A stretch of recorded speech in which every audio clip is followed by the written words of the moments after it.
بسم اللہ الرحمن الرحیم نحمدہ ونصلی علی حبیبہ الکریم۔ سورہ بقرہ کی آیت نمبر 228۔ والمطلقات يتربصن بأنفسهن ثلاثة قروء ولا يحل لهن أن يكتمن ما خلق الله في أرحامهن إن كن يؤمن بالله واليوم الآخر وبعولتهن أحق بردهن في ذلك إن أرادوا إصلاحا وَلَهُنَّ مِثْلُ الَّذِي عَلَيْهِنَّ بِالْمَعْرُوفِ وَلِلرِّجَالِ عَلَيْهِنَّ دَرَجَةٌ وَاللَّهُ عَزِيزٌ حَكِيمٌ۔ اور طلاق والی عورتیں 3 حیض تک اپنے تئیں روکے رہیں، اور اگر وہ اللہ اور روز قیامت پر ایمان رکھتی ہیں تو ان کو جائز نہیں کہ اللہ نے جو کچھ ان کے شکم میں پیدا کیا ہے اس کو چھپائیں، اور ان کے خاوند اگر پھر موافقت چاہیں تو اس مدت میں وہ ان کو اپنی زوجیت میں لے لینے کے زیادہ حقدار ہیں، اور عورتوں کا حق مردوں پر ویسا ہی ہے جیسے دستور کے مطابق مردوں کا حق عورتوں پر ہے، البتہ مردوں کو عورتوں پر 1 درجہ فضیلت ہے، اور اللہ غالب ہے، صاحب حکمت ہے۔ اچھا، اس آیت میں اللہ تعالیٰ نے ان متعلقہ عورتوں کی عدت بیان کی ہے جن کے ساتھ دخول ہو چکا ہو، یعنی کہ رخصتی ان کی ہو چکی ہو اور ان کو حیض بھی آتا ہو۔ ایسی عورت جو ہے وہ اپنے آپ کو 3 حیض تک روکے رکھے گی۔ جب شوہر طلاق دے دے تو 3 حیض تک انتظار کرے، اس کے بعد اگر وہ چاہے تو شادی کر لے۔ اچھا، جن عورتوں کی رخصتی ہو چکی ہے ان کو ہم کہتے ہیں مدخولہ، ٹھیک ہے، وہ مدخولہ یعنی کہ مدخولہ عورت کی جو عدت ہے وہ 3 حیض تک ہے۔ یہاں پہ یاد رہے کہ 3 حیض ہے، نہ کہ 3 مہینے۔ 3 حیض آپ کو 6 مہینے میں پورے ہوتے ہیں، 9 مہینے میں پورے ہوتے ہیں، 3 مہینوں میں پورے ہوتے ہیں۔ جب بھی آپ کو 3 حیض پورے ہو جاتے ہیں تو عدت پوری ہو جاتی ہے۔ اب یہاں پہ ہم عدت کی کچھ میں آپ کو اقسام بتا دیتی ہوں کہ ایک عدت جو ہے ایسی عورت کے لیے جو مدخولہ یعنی کہ جس کی رخصتی ہو چکی ہے۔ اب ایک ایسی عورت ہے جس کی رخصتی نہیں ہوئی، اس کو ہم کہتے ہیں غیر مدخولہ۔ غیر مدخولہ عورت کے لیے جو ہے کوئی عدت نہیں ہے، وہ فوراً طلاق کے بعد نکاح کر سکتی ہے، یعنی کہ اگر کسی عورت کی رخصتی نہیں ہوئی تو وہ فوراً سے طلاق کے بعد نکاح کر سکتی ہے۔ اب دوسری کنڈیشن آ رہی ہے کہ حیض آتا ہو۔ اگر کسی عورت کو حیض نہ آتا ہو تو پھر اگر کسی عورت کو حیض نہیں آتا کم عمری کی وجہ سے یا زیادہ عمر کی وجہ سے تو اس کی عدت کی مہینے جو ہے وہ 3 مہینے ہیں۔ اب یہ ہو گیا، ٹھیک ہے۔ اب اگر کوئی عورت جو ہے وہ حاملہ ہوتی ہے تو اس کو طلاق ہو گئی ہے تو اس کی عدت کتنی ہے؟ اس کی عدت اتنی ہے جب تک اس کا بچہ نہیں پیدا ہو جاتا۔ جب چاہے بچہ 2 دن بعد پیدا ہوتا ہے، چاہے بچہ 9 مہینے بعد پیدا ہو رہا ہے، چاہے 7 مہینے بعد پیدا ہو، اس کی عدت جو ہے وہ اس ٹائم تک ہوگی جب تک اس کا بچہ پیدا نہیں ہو جاتا۔ اچھا، ہمارے معاشرے میں یہ ایک بہت مسکنسیپشن پائی جاتی ہے کہ جب پریگنینسی ہو تو طلاق نہیں ہوتی۔ طلاق ہر حالت میں ہو جاتی ہے، لیکن عدت تب تک پوری نہیں ہوتی جب تک بچہ پیدا نہیں ہو جاتا، یعنی کہ عورت کسی اور سے نکاح تب تک نہیں کر سکتی، ٹھیک ہے۔ اور اگر کسی بھی عورت کا شوہر فوت ہے، چاہے وہ مدخولہ ہے چاہے وہ غیر مدخولہ ہے، یعنی کہ چاہے اس کی رخصتی ہوئی ہے یا رخصتی نہیں ہوئی، تو اس کی عدت جو ہے وہ 4 مہینے 10 دن ہے، کیونکہ یہ جو عدت ہے یہ شوہر ایک نعمت ہوتا ہے عورت کے لیے، نعمت کے چھن جانے کے لیے افسوس میں ہوتی ہے، اس لیے اس کی عدت جو ہے وہ 4 مہینے 10 دن ہے، چاہے رخصتی ہوئی ہے یا رخصتی نہیں ہوئی۔ اور عدت جو ہے اس کو کئی لوگ کہتے ہیں کہ نہیں، ہم نے اپنی بچوں کو بچی کو عدت نہیں کرانی، ہم نہیں چاہتے، لیکن یہ بہت سخت گناہ ہے۔ جو چیز شریعت میں بتا دی گئی ہے تو اس کو آپ اپنی اس کے اوپر آپ مرضی کر ہی نہیں سکتے، تو عدت کروانا بہت ضروری ہے۔ اور کچھ لوگ تو ایسے بھی ہوتے ہیں جو عدت کے دوران مطلب کہ نکاح اگر رخصتی نہیں ہوئی اور وہ عدت نہیں پوری کراتے اور شوہر فوت ہو گئے اور وہ عدت پوری نہیں کرائیں گے اور نکاح کر دیتے ہیں تو وہ جائز نہیں ہے، ٹھیک ہے۔ اب ایک اور چیز بھی ہوتی ہے کہ کچھ لوگ کہتے ہیں کہ حالت حیض میں اگر کوئی طلاق دے دیتا ہے تو طلاق نہیں ہوتی۔ طلاق جو ہے وہ اس صورت میں بھی ہو جاتی ہے، لیکن حالت حیض میں طلاق دینا غلط ہے۔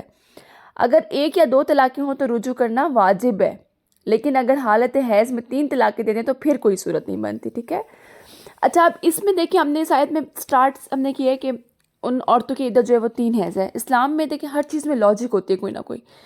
اب ایک عورت جب پہلے شوہر سے ملاپ کرتی ہے تو اس کے جو جرثومے ہوتے ہیں وہ 3 حیض تک جو ہے اس عورت کے اندر ہوتے ہیں، اور جب 3 حیض کے بعد وہ جو ہیں بالکل ختم ہو جاتے ہیں۔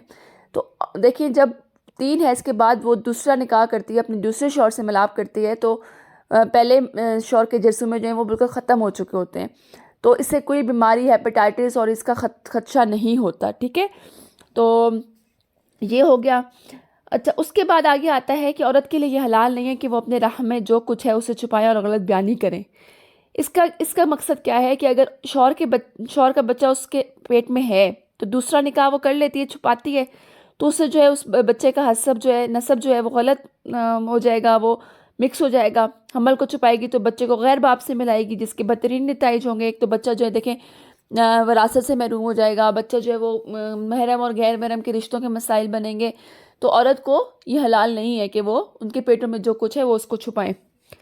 پھر آ جاتا ہے کہ عورتوں کا بھی مردوں پر ویسے ہی حق ہے جیسا کہ مردوں کا عورتوں پر. اگر مرد اپنا حق جتاتا ہے کہ عورت جو ہے وہ میرے سب حقوق پورے کرے، میرے کپڑوں کا خیال رکھے، فلاں کرے، میرے جو بھی حقوق ہیں ان کو پورا کرے، تو مرد کے اوپر بھی ہے کہ وہ عورت کے جو بھی حقوق ہیں وہ مرد پورے کرے.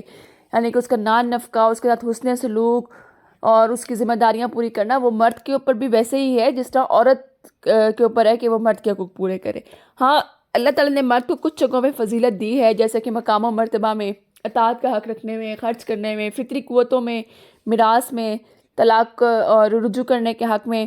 ان سب چیزوں پر جو ہے اللہ نے ان کو فوقیت دی، اور اللہ تعالیٰ جو ہے وہ بہتر جانتا ہے، بہتر غالب حکمت والا ہے کہ اس کے پیچھے کیا حکمت ہوتی ہے، ٹھیک ہے.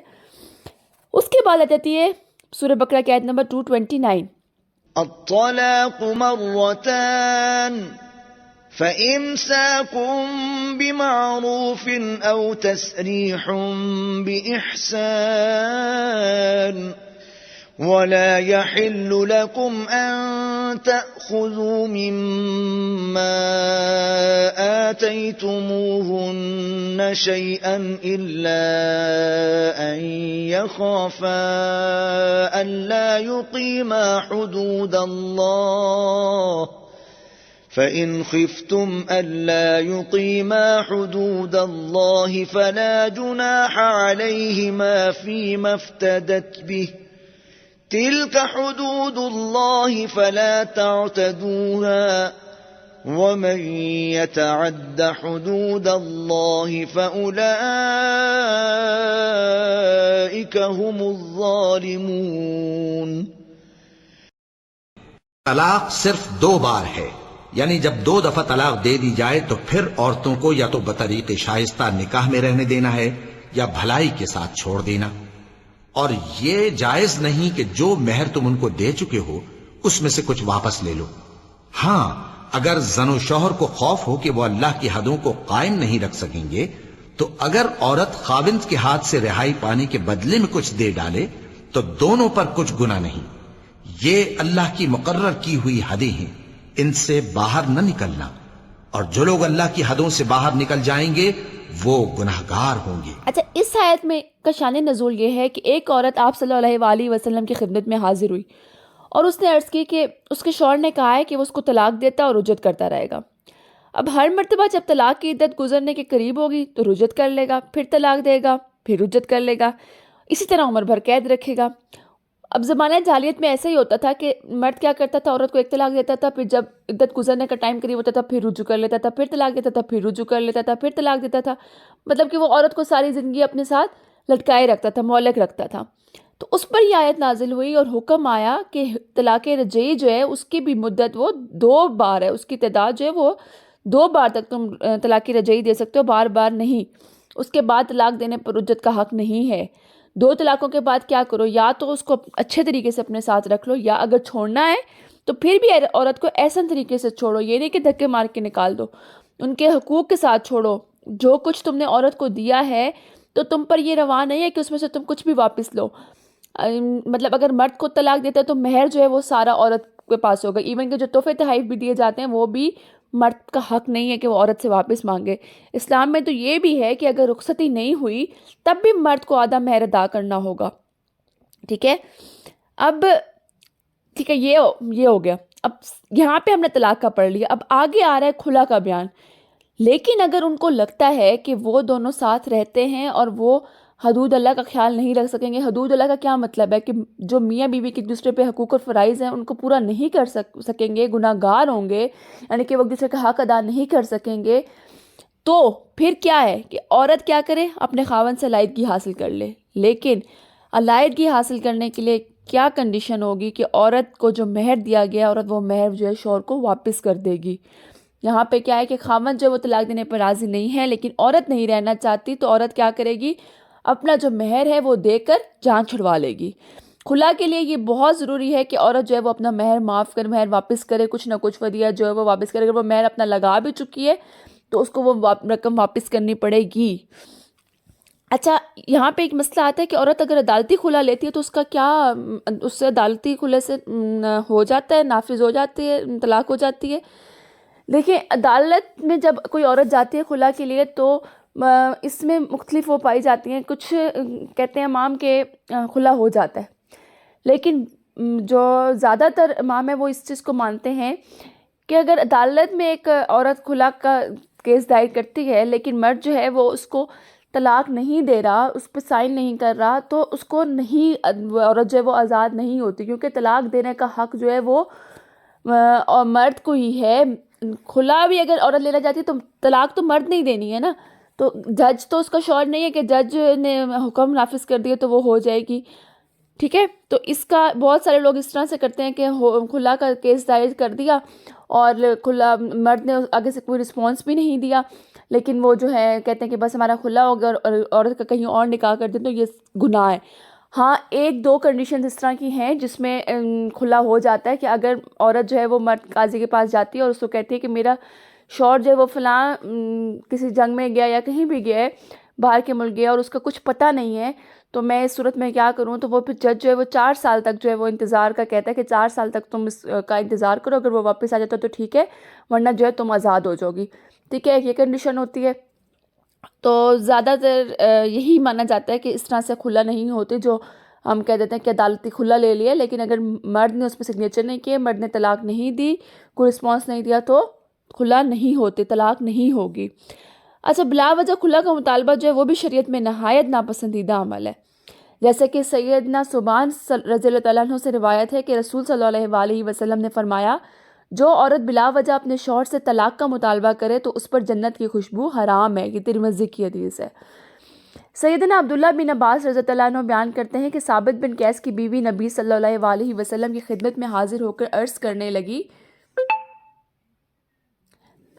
اے اللہ کے رسول, مجھے ان کے اخلاق اور دین کے بارے میں کوئی اعتراض نہیں, لیکن میں ان کے ساتھ نہیں رہ سکتی. تو رسول صلی اللہ علیہ وسلم نے فرمایا, کیا تم ان کا باغ ان کو واپس کر دو گی؟ اس نے کہا جی ہاں. تو رسول صلی اللہ علیہ وسلم نے ثابت سے فرمایا, اپنا باغ لے لو اور اسے طلاق دے دو. یہ بخاری شریف کی حدیث ہے. یعنی کہ اگر عورت خلا لینا چاہتی ہے تو عورت کو اپنا مہر جو ہے وہ معاف کرنا ہوگا, دینا ہوگا, واپس دینا ہوگا. اور یہ سب جو ہیں یہ اللہ کی حدیں, اور اللہ تعالیٰ نے جو حدیں مقرر کر دی ہیں ان سے آگے نہیں بڑھو. اللہ پاک جو ہے وہ حد سے گزرنے والوں کو پسند نہیں کرتا.